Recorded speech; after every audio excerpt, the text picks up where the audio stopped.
Controversy queen Kangana Ranaut, उनके आग उगलते बयानों की आंच इस बार खुद उनके घर तक आ गई। बीएमसी के बुलडोजर ने उनके मुंबई के बांद्रा स्थित घर पर तोड़फोड़ की। हाईकोर्ट से इस तोड़फोड़ को रोकने का आदेश आता कि इससे पहले ही घर और दफ्तर को काफी नुकसान पहुंच चुका था। ऊपर से देखने पर लग सकता है कि कंगना ने महाराष्ट्र की एक बड़ी पॉलिटिकल पार्टी से पंगा ले लिया है, लेकिन सीन बदल चुका है। लोग पूछ रहे हैं कि क्या नई फिल्म बन रही है, तनु वेट्स पॉलिटिक्स। शिवसेना से उनकी कट्टी बट्टी हो गई है और बीजेपी से उनकी पक्की दोस्ती। आज मेरा घर टूटा है, कल तेरा घमंड टूटेगा। दरअसल कंगना रनौत सुशांत की मौत के बाद से ही लगातार हमलावर है, कभी बॉलीवुड पर, कभी मुंबई पुलिस पर। ताजा विवाद तब हुआ जब उन्होंने मुंबई को पीओके यानी पाक अधिकृत कश्मीर कह दिया। उन्होंने आरोप लगाया कि संजय राउत उन्हें धमकी दे रहे हैं। दंगल में महाराष्ट्र के गृह मंत्री अनिल देशमुख भी कूद पड़े। उन्होंने कहा कि वो लगातार मुंबई पुलिस को टारगेट कर रही हैं और उन्हें मुंबई में रहने का अधिकार नहीं है। इसके बाद कंगना ने अपनी सुरक्षा को लेकर खतरा बताया और इसके बाद केंद्र सरकार ने उन्हें झट से वाई कैटेगरी की सुरक्षा दे दी।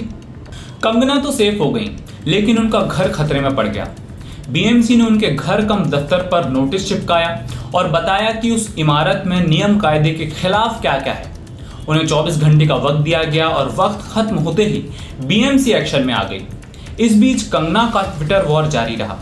उन्होंने एक बार फिर मुंबई को पाकिस्तान करार दिया और अपने ढहते घर में उन्हें लोकतंत्र जमींदोज होता दिखाई दिया। इसी बीच खतरे का सामना करते हुए कंगना मनाली से मुंबई अपने घर पहुंच गई। बीएमसी की कार्रवाई को लोग शिवसेना नेताओं के खिलाफ कंगना की बयानबाजी से जोड़कर देख रहे हैं, क्योंकि बीएमसी ने कंगना के घर में तोड़फोड़ करने में गजब की तेजी दिखाई है। बीएमसी को यह भी बताना होगा कि सालों पहले बने इस घर को लेकर वो अब इतनी जजमेंटल क्यों हो गई है। क्या किसी ने शिकायत की थी? अगर की थी तो वो कौन है? कंगना के वकील ने जवाब देने के लिए 7 दिन का वक्त मांगा था, वो भी नहीं दिया गया। ऐसा नहीं है कि कंगना के खिलाफ ये एकमात्र एक्शन हुआ है। खुद गृह मंत्री अनिल देशमुख ने मीडिया को बताया कि एक एक्टर के पुराने इंटरव्यू के आधार पर कंगना के खिलाफ ड्रग्स का मामला दर्ज किया गया है। एक्टर ने दावा किया था कि कंगना ने एक पार्टी में ड्रग्स ली थी।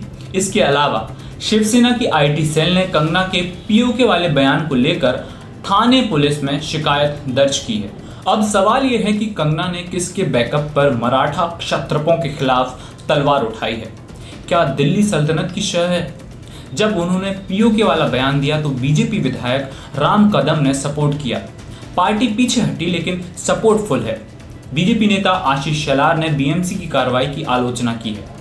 जिस तेजी से केंद्र ने कंगना को कमांडो दिए, उस पर भी सवाल है।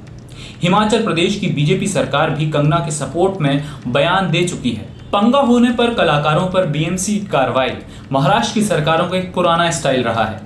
Once upon a time in Mumbai Shatrughan Sinha से लेकर कपिल शर्मा तक के घर पर एक्शन हुए।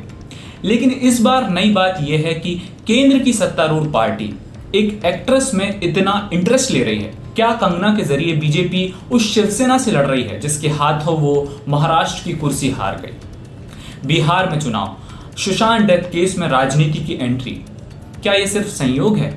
ये एक सवाल है। आने वाले वक्त में हिमाचल बीजेपी में अगर कंगना का रोल नजर आता है तो आज की घटनाओं को याद कर लीजिएगा। इस बीच एनसीपी नेता शरद पवार की नसीहत शायद सबको सुननी चाहिए। बीएमसी की कार्रवाई उनके हिसाब से गैर जरूरी थी। उनका कहना है कि मीडिया ने सारी चीजों को बढ़ा चढ़ाकर पेश किया है। ऐसी चीजों को नजरअंदाज करना बेहतर रहता। वैसे भी बाढ़, कोरोना, चीन के खतरे जैसे बड़े मुद्दे हैं देश में बहस करने के लिए।